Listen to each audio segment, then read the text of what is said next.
Hey guys, welcome back. Drip Coach here with Drip and Farm for Property, where we don't trust, we verify and operate with integrity and transparency.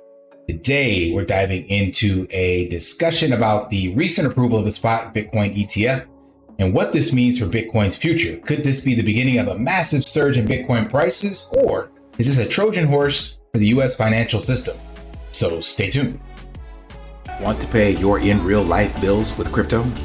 How about send crypto directly to anyone with a bank account? Spritz Finance is a decentralized solution to be your own bank and connect your crypto earnings to real-world bills and payments.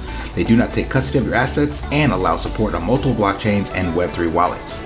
Sign up below using my referral link and you will get $50 back when you make your first $50 bill payment with crypto. Additionally, I will be using referral bonuses to airdrop, donate, or burn based on community feedback. Sign up now. All right, so this image is actually in part due to this video by Swan Bitcoin, Why Governments Can't Stop Bitcoin, Game Theory Explained. And in it, we're gonna go to a clip between Robert Breedlove. Oh man, that was a good podcast. Robert Breedlove and Michael Saylor, What is Money? That's like a 10-part series if you wanna listen to Michael Saylor wax poetically about Bitcoin about 2 years ago. Anyway, on this podcast, Fred Thiel, the CEO of Marathon, is talking to Robert Breedlove about Bitcoin and the recent Spot ETFs. And we're going to play a clip. But basically, his statement saying that the recent approval of Spot Bitcoin ETFs has sent shockwaves through the crypto world, and it's like a Trojan horse on the surface. It seems like a win for crypto adoption, but he questions, is it really? As we are seeing major institutions like BlackRock backing these ETFs, some people fear that they could be the ones controlling Bitcoin in the future. And the question is, how much is Bitcoin going to be manipulated like traditional assets? And of course, how much can it be manipulated?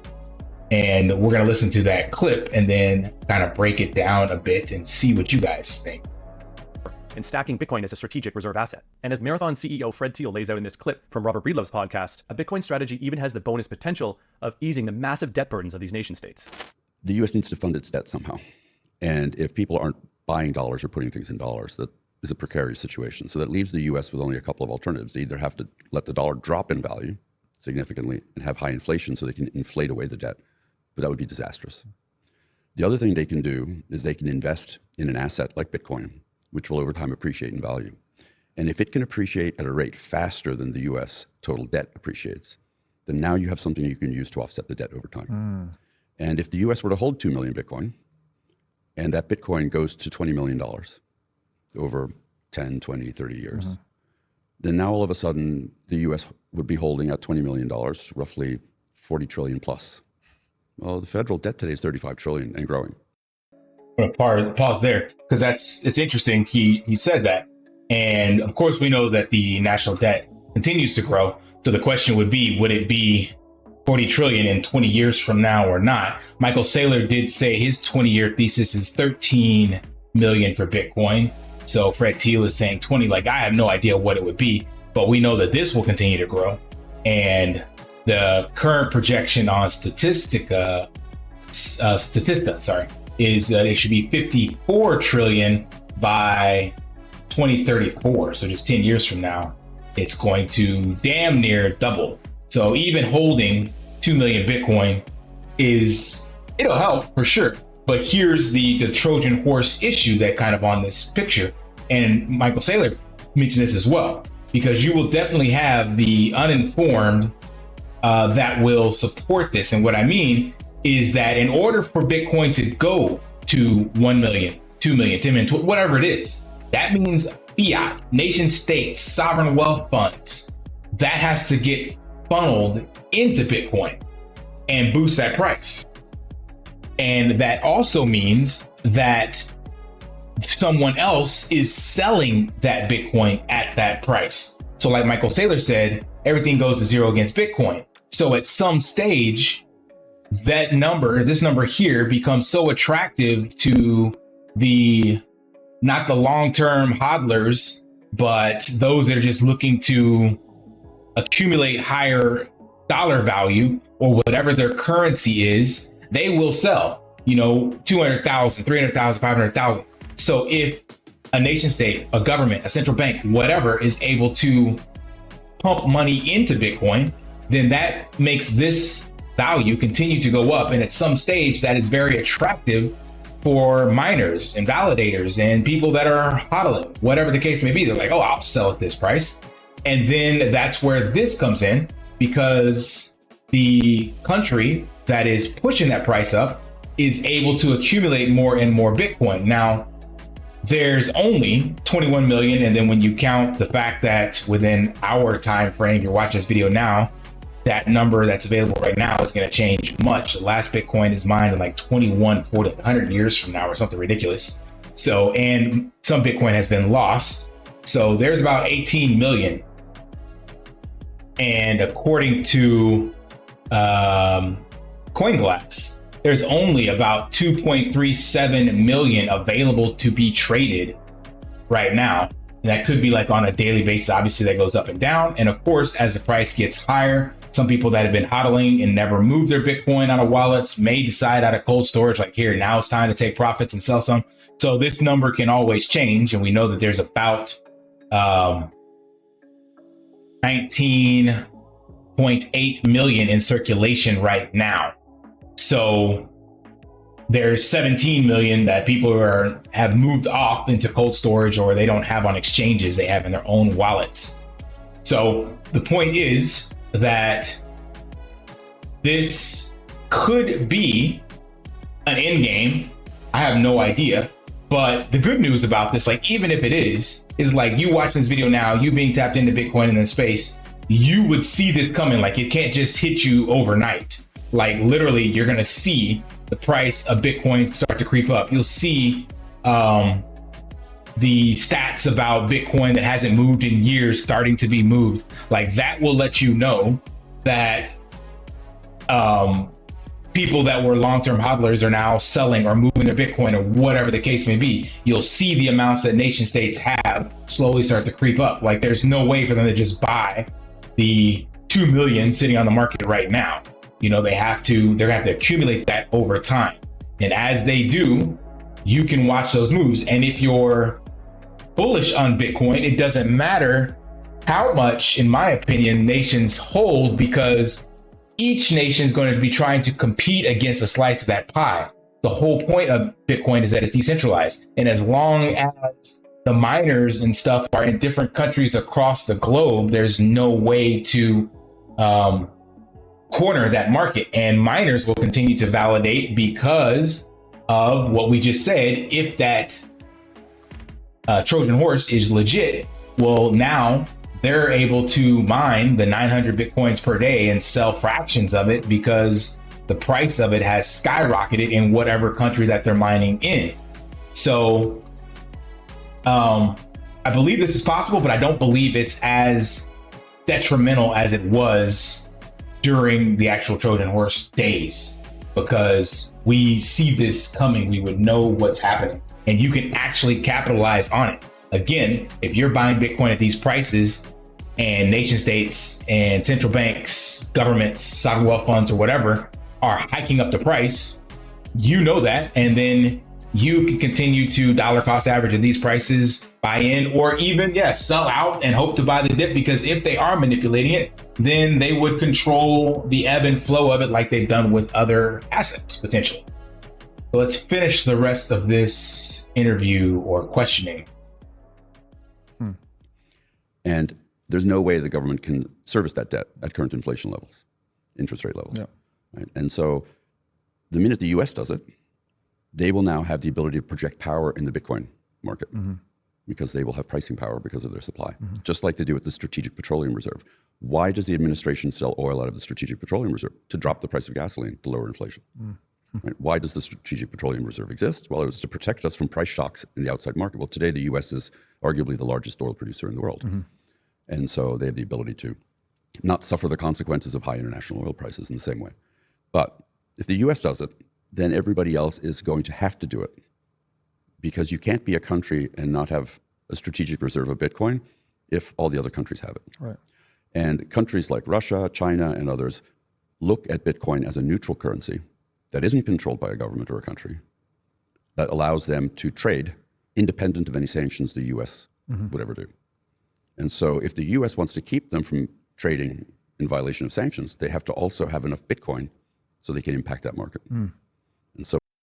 And that's the key. So I don't personally see that as a possibility. Because the people who have adopted Bitcoin and have that 17 million that is sitting in cold storage wallets, I believe those were and have been the early adopters that understand the sound money principles and decentralization of what Bitcoin is designed to do.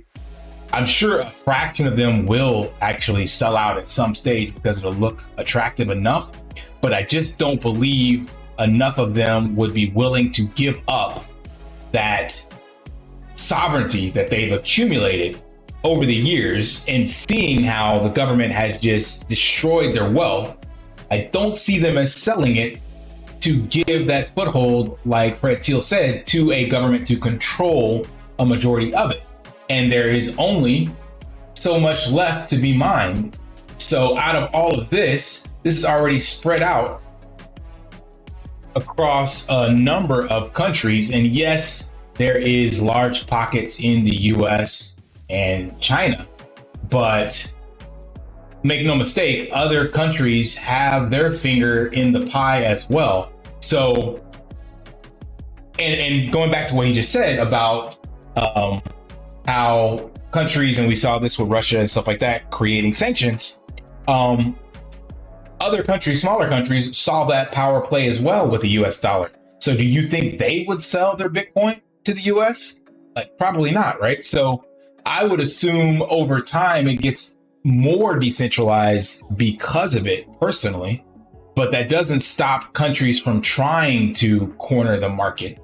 But again, the way it's designed, they can't just go in like they did with the confiscation of gold during the FDR days. So they can say, hey, turn in your Bitcoin. You'd be like, I don't have any, prove it, find my wallet. What's the seed phrase, and just up and move to another country that's more favorable. Like, I don't see it as being as easy to control as what they're used to. So somebody in my comments in this video that I did with the crypto banner lessons learned, how not to get wrecked, and the 134 million that he lost. Someone in the comments here said, does this mean you'll be sharing 10x the content on negatives of Bitcoin and how there may be a black swan event there as well? And on ETH, you say BTC was stress tested, but that doesn't make it immune to criticism and the potential for failure. Is BTC also a cult?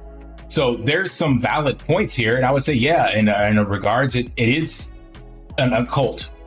There's definitely people that have drank the Kool-Aid for BTC, and I'm one of them.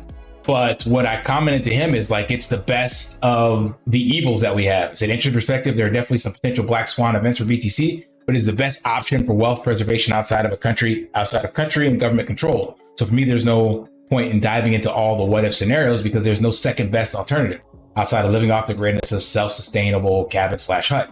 So could something happen to BTC? Yes. Could there be a black swan event? Yes. But what's your alternative? What do you do aside from, like I said, living off the grid? Like if you wanted to go live in a hovel somewhere, or people that I've seen turn RVs into self-sustainable vehicles and living in the woods and stuff like that is an option. But remember, even that, you're in land that is owned by a government. If they find you, they can have you be removed. There was one I saw with a guy that was living somewhere, one of the islands, for like 40 years. And they had him move back to civilization, forced him off the land he was living 40 years. It's crazy. So reference this comment. It's like, yeah, well, what are the other alternatives? Do you put it in gold? Well, okay, sure. But that means you need to physically hold it, because if you put it in gold and it's the certificates, that's held by literally controlled by governments. And if you do physical, how do you port it with you? How do you shave off pieces of it? Oil, you can't hold that. That's certificates. There's no way for you to just have barrels and barrels of oil. Currency is out of the question. So, I mean, real estate is being inflated by the government. And if someone decides to drop a missile on your city where you live, or the government decides to raise taxes, or they decide they need to build an airport, whatever, that real estate's gone. So what are the other alternatives? That's the question. Like, there's nothing else out there. So that's why I'm not gonna like really dive into this, but by all means, if there's some legitimate arguments, of course, I'll entertain them. But the point being, with what Fred Thiel said and this, oops, I just closed it, is that this is a concern and something you should look at, but be aware that, in my opinion, with the way it looks and the way it's going to go and what's available and what governments can control and buy and manipulate, confiscate, whatever the case may be, it just seems like it's the best option out there and damn near 100% foolproof. Like, the percentage of possibility for failure within my time left on this earth, to me, is slim to none. So therefore, it's the best bet, the best dog in the race, if you will. All right, that's all I got on this video. Smash that HBO special, help brother out, like, subscribe, comment down below, and until next time, live daily and achieve your impossible. See ya.